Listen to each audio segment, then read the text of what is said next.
Yesu ndisha mwari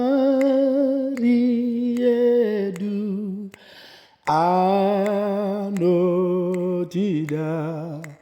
woda kuti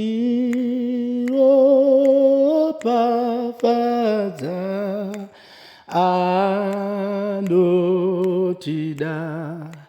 moyo yedu inomuda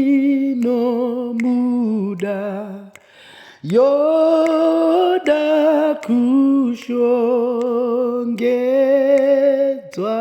naye zviro kwazvo nechokwadi.